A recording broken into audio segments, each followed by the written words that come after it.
Congress's most important responsibilities is oversight of the executive branch in general and the military and intelligence community in particular. Unfortunately, there is a growing body of evidence that the U.S. government is not being transparent about what it knows about unidentified anomalous phenomena, and that elements within the military and the IC are in violation of their constitutional duty to notify Congress of their operations. At a congressional hearing on UAPs, independent journalist Michael Schellenberger submitted a whistleblower report claiming the U.S. government is hiding evidence of unidentified aerial phenomena, or UAPs, and an alleged secret program called Immaculate Constellation. The report is wild. I'm sure many of you are familiar with it by now, but buried in the pages, something jumped out at me. A name of a website. One I've been following for years, and one that's baffled internet sleuths, linguists, and conspiracy theorists alike. Forgotten Languages. If you spend any time online looking into Forgotten Languages, you'll find people calling it one of the deepest rabbit holes on the internet. Some say it's a psyop, others think it's a long-running ARG, and some believe it's a genuine research collective just sharing knowledge. Whatever it is, it's pretty massive, really strange, and operating quietly in a corner of the web that most people never see. No mainstream coverage, no clear origin, just a blog that's been quietly publishing strange encrypted articles and eerie videos for nearly 2 decades. In this video, I'm going to cover the basics, everything someone new to Forgotten Languages should know before diving in. And this rabbit hole is deep. There's no way to cover everything in one video, so think of this as a map, a way to get your bearings and an introduction to the main players, theories, and terminology before we go further in maybe future episodes if there's enough interest. So, get cozy, grab a snack, and let's start at the beginning. What exactly is Forgotten Languages?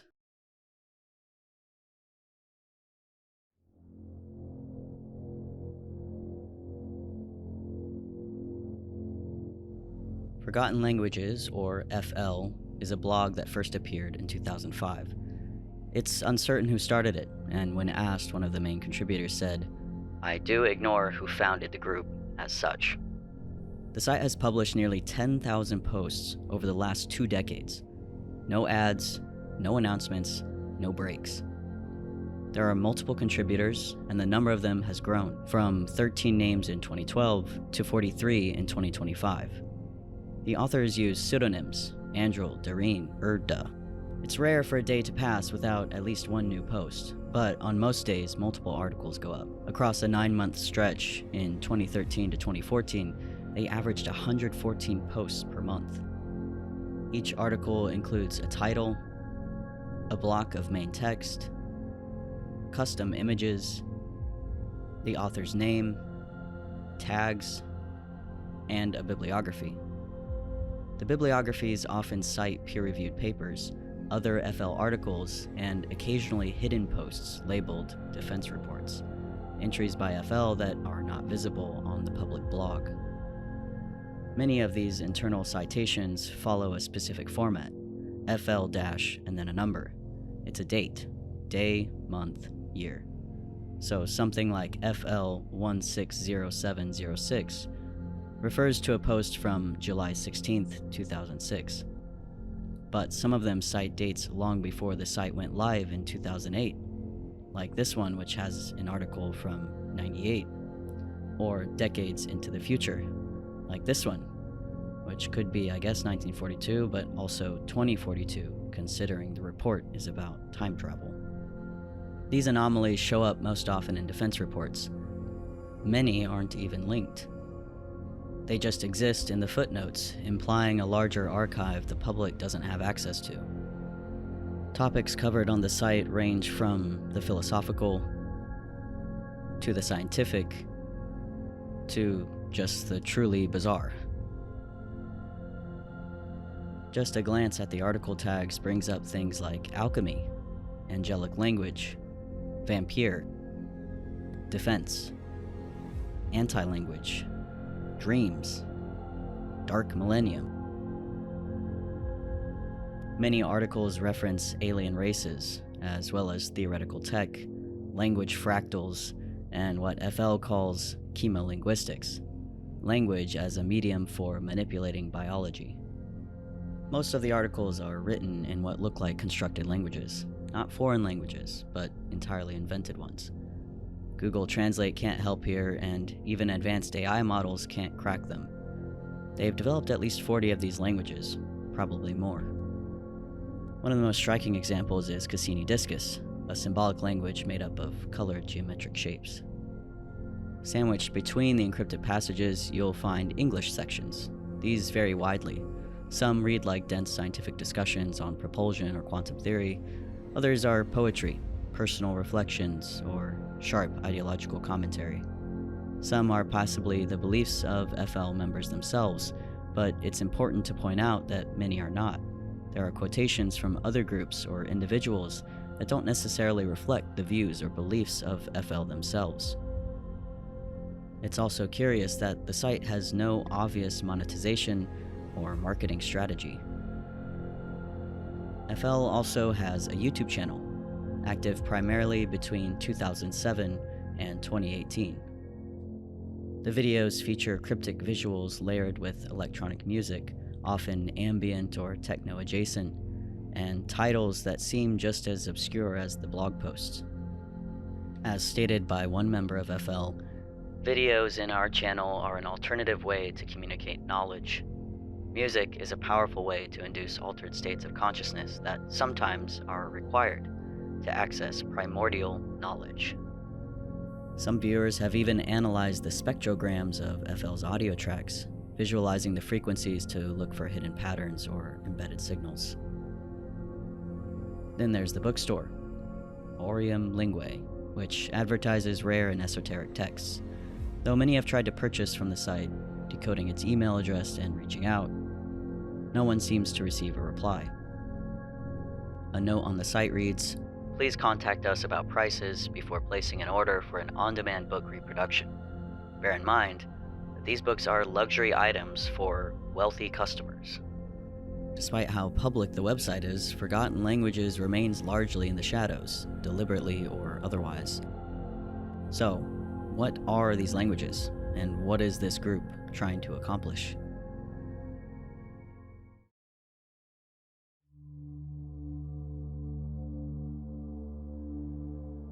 The most public-facing figure behind Forgotten Languages is someone known as Andrel. Not much is known about them personally, and though many have speculated, their anonymity is intentional, so this video isn't about doxing anyone. But based on years of forum posts, interviews, and email correspondence, we can start to build a profile. Not of who they are, but what they're about. According to Andrel, the original name of the project was Lingua Obliterata, Latin for effaced or barren languages. Later, it became Forgotten Languages, reflecting a broader mission, the recovery and evolution of suppressed knowledge. The idea behind FL is to share knowledge. The amount of knowledge currently available on the internet is just a small fraction of the available written knowledge, as most of the information remains exclusively on paper in libraries, whether public, private, or personal. Our mission is to gain access to that knowledge and learn from it. They describe the group as a collection of communities, each focused on a different domain of knowledge. Members are referred to as masters of their domain, and they work together to explore topics ranging from linguistics to physics to metaphysics. Only the masters post, but the communities they lead range from 5 members to 50. Their focus isn't limited to any one field.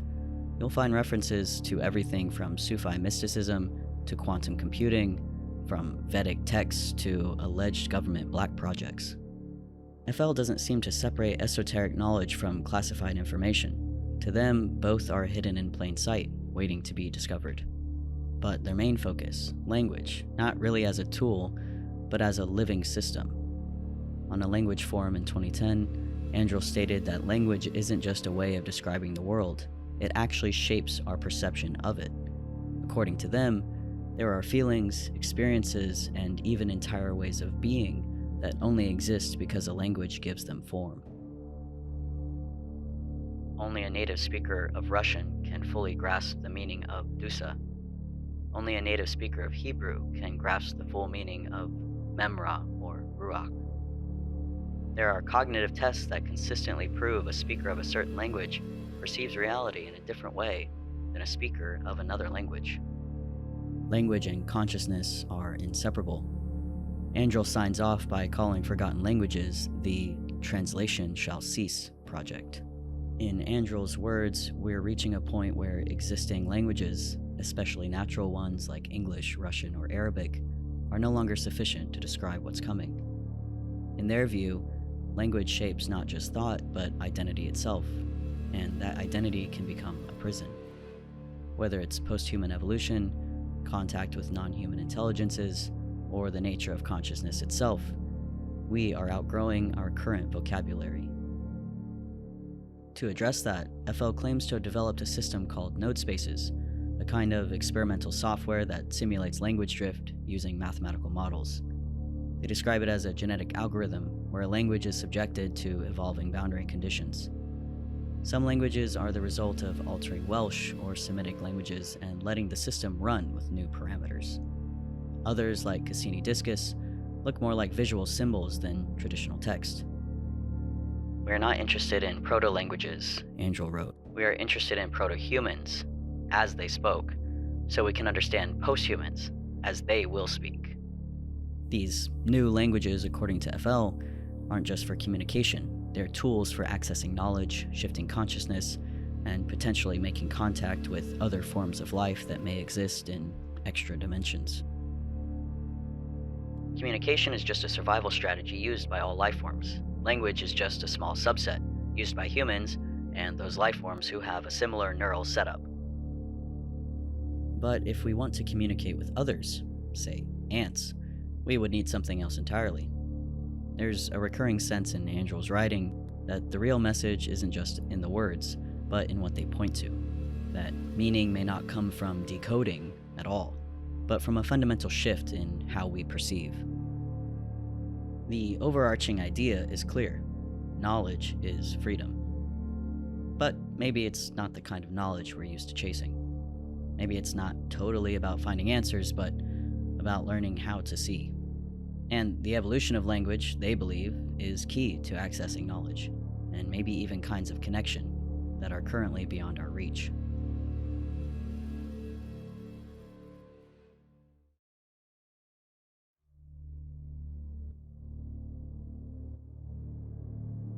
So, what knowledge are they attempting to communicate?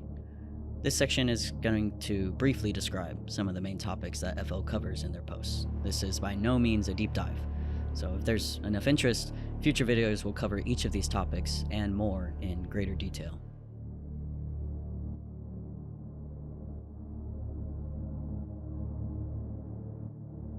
We mentioned node spaces earlier, and it's one of the most intriguing claims made by the group. According to Andrel, this isn't a language generator per se, it's a framework for simulating language evolution, consciousness drift, and even interspecies communication. Node spaces is often described as a genetic algorithm that applies stochastic, boundary-driven changes to natural languages, resulting in entirely new linguistic forms. It's not about creating coded languages. The goal is to model the way languages change over time and use that to forecast or simulate how post-human or non-human entities might communicate. As Andrel put it, we designed a software called node spaces that acts as a genetic algorithm that takes as input a given language and then, by simulated annealing, subjects the language to a set of stochastic rules. The language is forced to adapt itself, thus changing its syntactic structure and its morphological internal structure. And to be honest, a lot of this goes over my head. The languages you happen to spot in our vlog are final or intermediate states for a given scenario we are currently working on. The languages you have Welsh is called WEDAG 2075. We fed the system with Welsh, suppressed the Normand contribution, added some Gazelian patterns, and let the system evolve, assigning specific value to the beta exponent of an icing system to see what happens. The language called Alashi 1330 is a Semitic one with bi-radical nouns and IESVO typology, with a Lyapunov exponent of like pattern 3 system So, yeah. Each output is labeled like EDAG 1240 or LEM 2200 based on the parameters used to generate it. These labels refer to outputs at certain stable attractors within a mathematical model based on the Ising model, from statistical mechanics. The software they claim is paired with another system called Vectorial to simulate these dynamics. The system we are developing is called node spaces, and it is coupled to a statistical mechanical program called Vectorial. What they do is implement the Ising model, adapted to the study of language contact and language drift. FL then uses the output of node spaces, these engineered languages, for translation experiments, ideological essays, and communication protocols. And they test these languages not by measuring fluency, but by how well they hold up under real-world use, like translating sacred texts, philosophical essays, or scientific articles utilizing complex technical jargon. The new language is then used by the community, allowing us to further fine-tune the generated languages, of which so far 37 have been designed, 17 of which are now completed. They also emphasize that these are not conlings in the traditional sense. They're meant to model language as an evolving system, deeply tied to cognition, memory, and perception. They are also meant to be private. They are not conlings, which is why we do not pursue research in that area. Because they are engineered, no previous knowledge is available to the non-designers, which allows the languages to be freely used for information sharing and human communication on a private basis. Now, some people online have pointed to a US patent, US 6633837B1, filed by Object Reservoir, which was later acquired by Halliburton, as the possible origin or proof of node spaces. This patent is for a symbolic language translator that uses Mathematica to automatically generate simulation code for fluid dynamics models. It's real, and pretty complex, but there's zero evidence that it's connected to FL or node spaces in any meaningful way. The system described in the patent uses symbolic manipulation to generate optimized code for modeling fluid flow in porous media, like oil reservoirs. The patent really has nothing to do with language evolution or symbolic drift. While both systems mention symbolic translation and complex simulation, the goals and implementation are fundamentally different. And maybe it could be applied to language evolution as well. I'm no expert, but I think this connection is probably just a case of thematic similarity and not actual overlap. So we've talked about the languages. One of the biggest draws for people first encountering forgotten languages is, of course, decrypting them to see what they're hiding. Over the years, independent researchers have uncovered ways to reliably translate some of these languages. A method originally mentioned by a user named The Crawler revealed that many of FL's languages aren't purely invented. Instead, they've been relexified, a linguistic process where the grammar and structure remain largely English, but the vocabulary is replaced with entirely new words. Dates, acronyms, punctuation, even proper nouns are often left intact, leaving behind breadcrumbs. In this example, the acronym NAOC has been left in, untranslated, giving us a clue. The breakthrough came through FL's bibliographies and those untranslated clues. By cross-referencing cited sources, especially scientific papers, with blocks of FL's untranslated sections, researchers began to identify one-to-one matches. These became known as stones.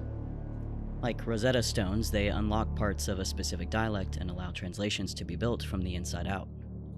A sentence like, "Hey, the signal was lost in the storm," might appear in FL as "Rin ta isad raki anor upu ta thalmi." Same structure, same meaning, same number of words and punctuation, just a different surface. These translations, according to the research community, are often built with substitution tables specific to each dialect, and likely processed using software like the now defunct MS transliteration utility. One of the clearest breakdowns of this process comes from a researcher named Kixaru, who details it on their blog strangeminds.au, link in the description. He describes how spreadsheets, Python scripts, and comparison tools are used to build functional dictionaries for many of FL's dialects.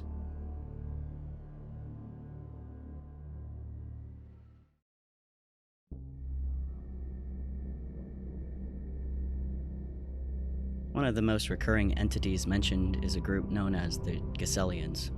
Gazelians? I don't know. Like almost all of the topics on the blog, Gazelians aren't introduced with a formal explanation. There's no origin story, no definitive description, just scattered mentions across hundreds of posts.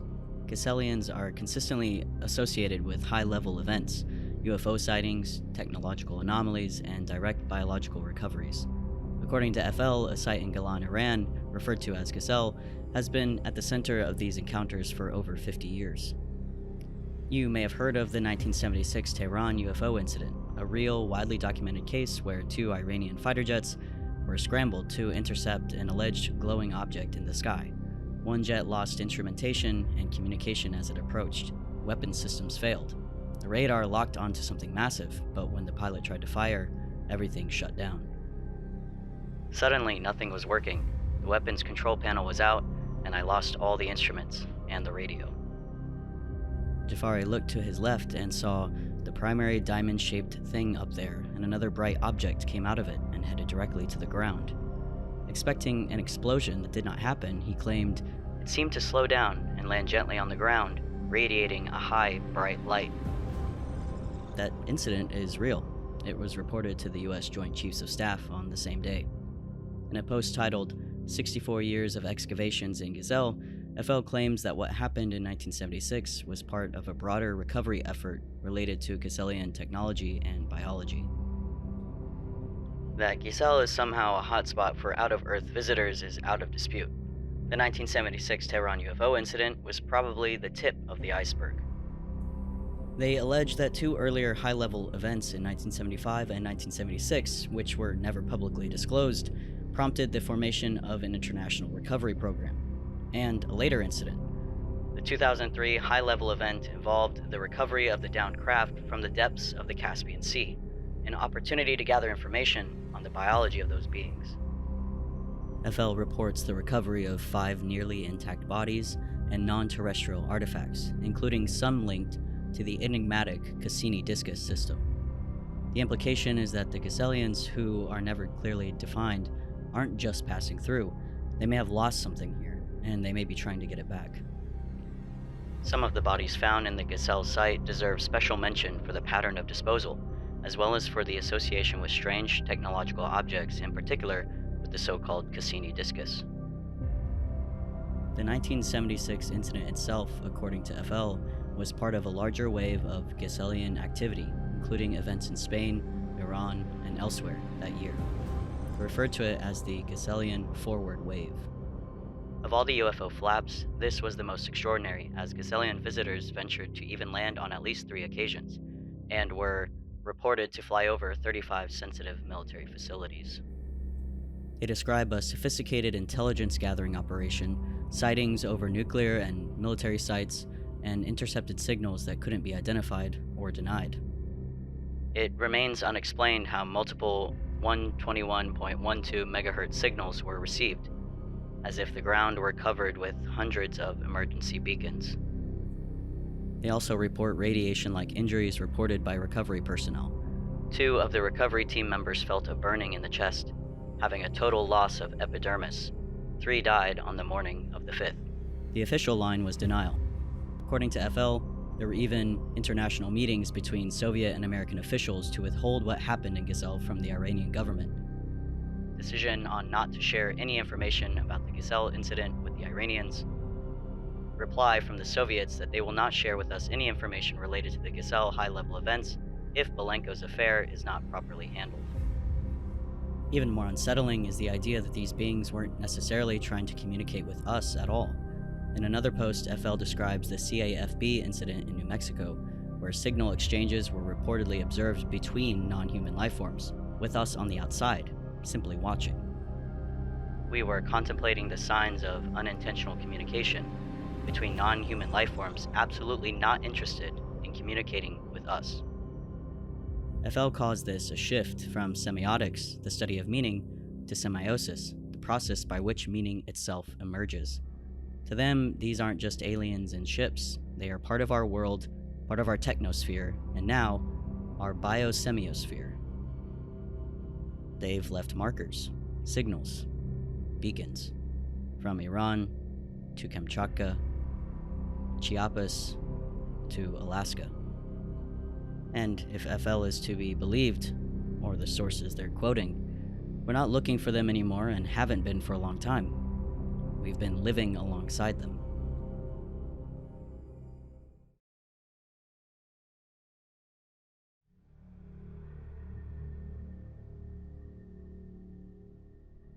If you've ever seen videos of glowing orbs zigzagging across the sky, splitting apart, fusing, or vanishing, FL might argue you were not witnessing a UFO.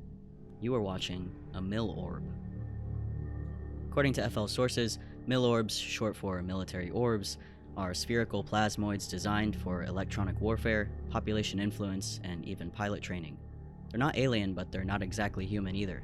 They're something new. In the post, From Radar Angels to Optical Demons, FL describes them as glowing greenish spheres made of phosphorescent materials, designed to mimic the full electromagnetic and visual signature of an aircraft. For a casual observer, the mill orb appears just like that, a greenish glowing sphere. But when switched into the kinetic mode, it looks like a green-bluish rod falling from the sky toward the selected target at high speed. They're part decoy, part weapon, and part psychological warfare. In another article, FL claims that PSVs, or paradigm shifter vehicles, were designed to transcend the pilot-aircraft relationship entirely. The pilot then becomes a wearable embedded into a smart object fully controlled by biosignals. From the outside, what you observe is just a black triangle, which behaves as a living form. These vehicles use motion sensors, retinal scanning, and NURO response data to form a kind of hybrid consciousness between pilot and machine. According to FL, the pilot is no longer human in the traditional sense. They're tweaked, neurologically adapted for full cybernetic integration. Some PSVs, like the Presence vehicle, are reportedly invisible to radar during testing and only become visible once the mission calls for it. QAZ and FTW radars were blind to the test vehicle for at least 23 minutes. Test flight shows the vehicle could have easily disrupted all major radar facilities. But it's not just about stealth or speed. Some PSVs, FL claims, are designed to specifically induce mystical experiences in those who see them, whether that's awe, confusion, or a complete spiritual shift. After being exposed to the PSV vehicles, individuals suffer a change in attitude towards death. Consciousness is understood as separate from bodily incarnations. One test flight, they say, was responsible for the infamous Phoenix Lights event. This isn't only advanced aerospace tech, it's narrative control. And according to FL, these crafts serve a double duty. They're used to test enemy airspace defenses and also to train our own pilots without them even knowing it. Mill orbs are deployed during live exercises, and pilots are never told that they were being tested. See, taking a UFO for an incoming missile is okay with us.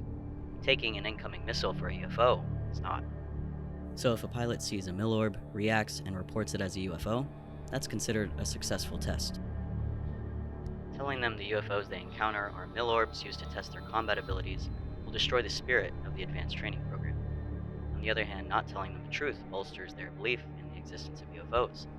The very moment they know that we have the capability to recreate UFO sightings, that will become vox populi, and hence the entire training program will be ruined. Some mill orbs are even said to be capable of penetrating walls, regenerating on the other side, and absorbing radar energy to stay alive. The more you track the object with radar, the longer its lifetime. In the absence of an RF source, the PSV provides the mill orb with the required RF. So no, it is not a PSV chasing a mill orb that you see. It is a PSV feeding a mill orb. And then there's the big one, Tic Tacs. While most people know them from the USS Nimitz encounter, FL makes a bold claim. Tic Tac UFOs? No, sorry. They are kinetic weapons at hypersonic speeds. After impact, the smallest piece you'd find is the size of a Tic Tac mint. They're launched from vehicles like Sienna and Tangent, and FL says even Carrier Strike Group 11 didn't detect them because they weren't looking under the sea, they were looking up.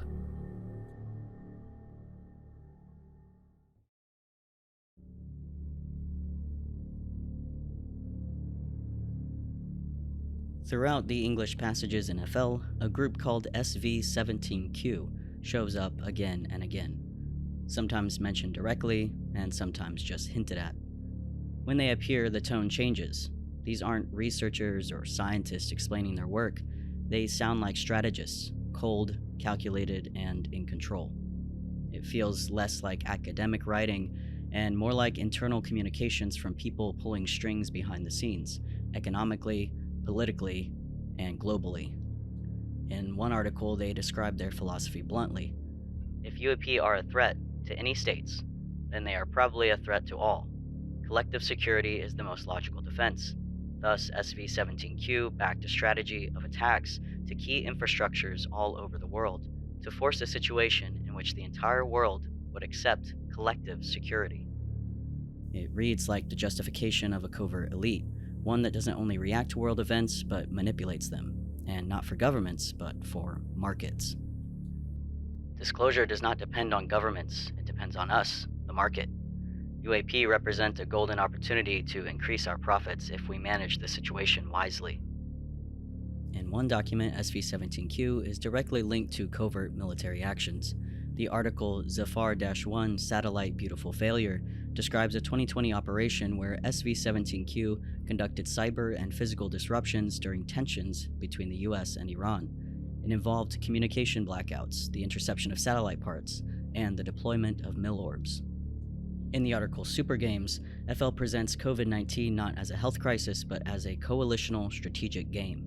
Dates, economic metrics, and even lab incidents are presented in eerie sequence, like a multiplayer simulation being run by competing factions.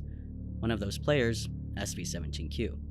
Another group, SV-06N, is also mentioned, allegedly running a bioweapon test in a US retirement community. Then we hit real-world overlap. As mentioned at the beginning of this video, journalist Michael Schellenberger submitted a whistleblower report to Congress that, among other claims, mentions forgotten languages. Buried in the dense testimony is this: the National Underwater Reconnaissance Office, or NURO, collects massive data on underwater UAP and seeks, but is unable, to coordinate with a group known as SV-17Q. For a great video on NURO, check out UAPGerb's video, link in the description. We now know that this document was provided by former Pentagon and State Department whistleblower Matthew Brown. In his interview with Jeremy Corbell and George Knapp, he hinted at the existence of a global group operating behind the scenes, an elite network responsible for a system of secrecy that has infiltrated and compromised key parts of society for the benefit of a select few. According to him, the military, intelligence agencies, academic institutions, and scientific fields have all been entangled in this hidden agenda. He portrays the United States as having willingly allowed itself to be influenced by a force that treats countries and people as mere instruments to achieve its objectives. Could he be referring to SV-17Q?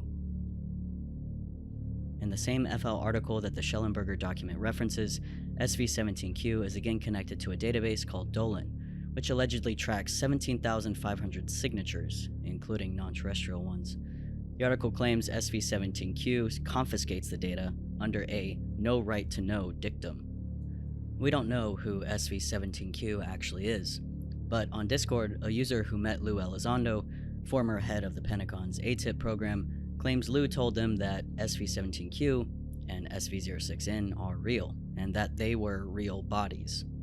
Take that how you will.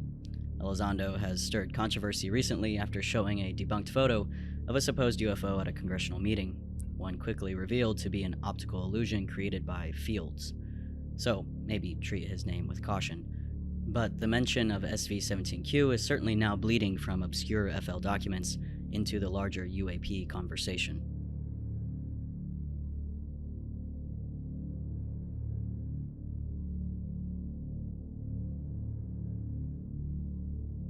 These are just a few of the names and themes that show up through the Forgotten Languages archive. There are dozens more. Cryptic ones like Lyav, XVIS, Dolan, which we mentioned earlier, Noria, the Queltron machine, Cassini discus, which we discussed briefly, and Denebian probes, among others. Whole systems of thought and symbolic language scattered like breadcrumbs across their almost 10,000 posts. I've literally only scratched the surface here. Each of these topics really deserves its own deep dive, and again, if there's enough interest, that's what future videos will explore. For now, if you're feeling overwhelmed, that's okay. It's to be expected. This isn't really a rabbit hole meant to be mastered or solved, it's just one you kind of learn to live with. Mystery is part of the fun, for me anyway. so we still haven't really answered the question, what is Forgotten Languages? It's a question with a lot of theories and basically no answers, but to understand what this project might be, we need to look at a few of the most common explanations and what evidence supports or challenges each one. At first glance, Forgotten Languages fits the mold of an alternate reality game, or ARG. There are strange languages, encrypted posts, and cryptic connections to real-world events. Some of the English passages even read like narrative monologues, while the rest of the site is buried under ciphers and invented grammars. For someone stumbling onto the blog, it might feel like a puzzle waiting to be solved. But if this is a game, it's one without rules, rewards, or clear players. There are no leaderboards, no community updates, no winking clues to reassure the audience that it's all pretend. Most ARGs are designed to be solved, but FL resists solving. It's recursive, massive, and largely uninterested in engaging directly with the outside world. There's also longevity to consider. The blog has been updated almost daily for over 15 years, with thousands of articles. That's a level of commitment that goes far beyond what most ARGs aim for. And there's no monetization, no apparent audience engagement, just an unrelenting stream of content. Remember the bookstore I mentioned? You used to be able to buy them, and some of them were quite expensive. But the buy links are gone now. They cut off a clear way of making money. It could be a long-form LARP, sure.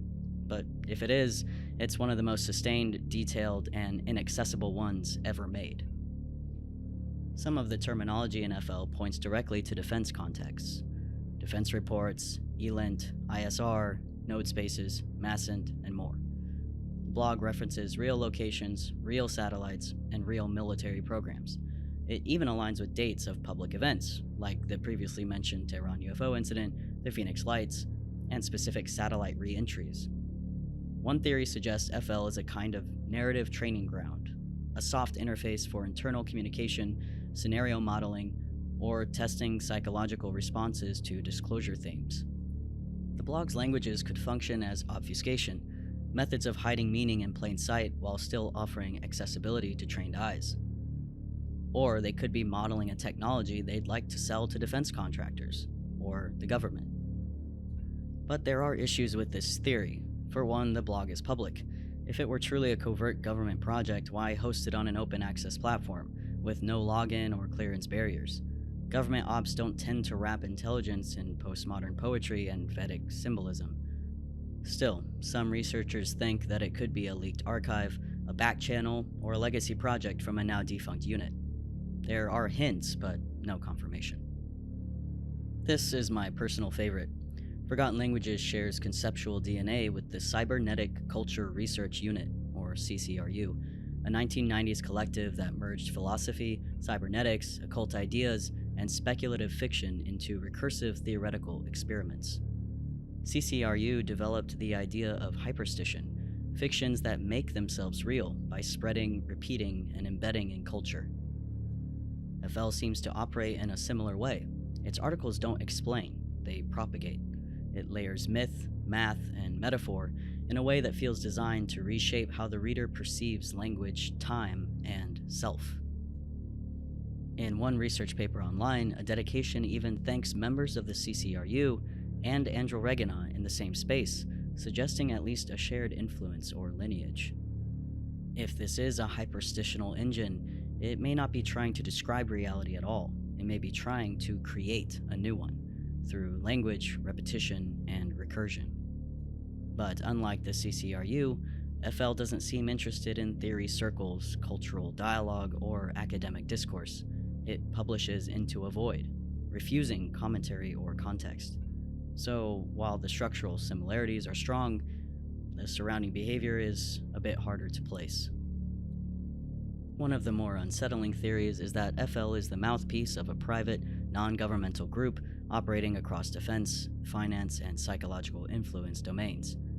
This theory hinges on the figure of SV-17Q, what we discussed earlier, and a name that appears frequently in English passages with a tone of control and operational authority.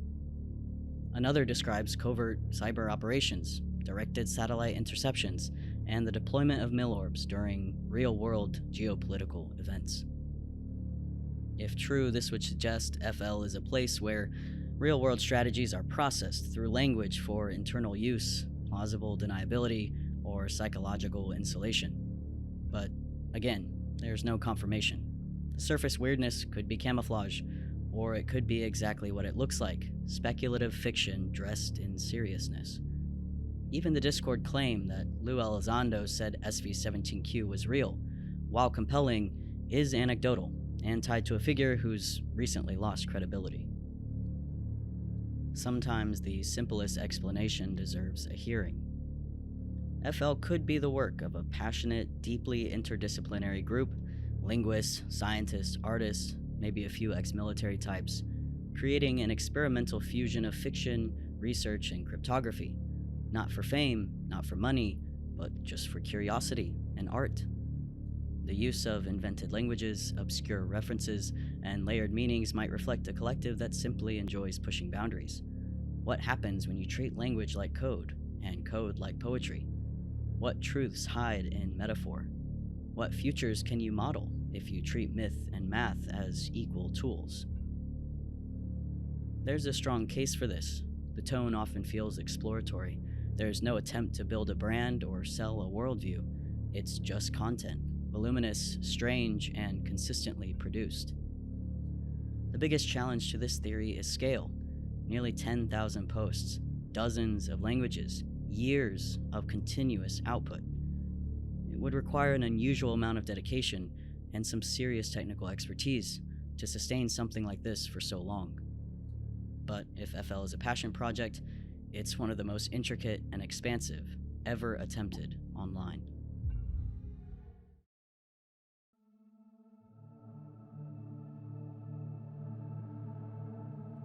Forgotten Languages, surprisingly, is not just about language. It's about what language hides, and how meaning can be buried beneath symbols, systems, and silence. Whether it's ancient texts encoded through forgotten tongues or classified programs obscured by government secrecy, the thread is the same: knowledge hidden behind a veil. Sometimes to protect, sometimes to obscure, and sometimes simply because we've forgotten how to see it.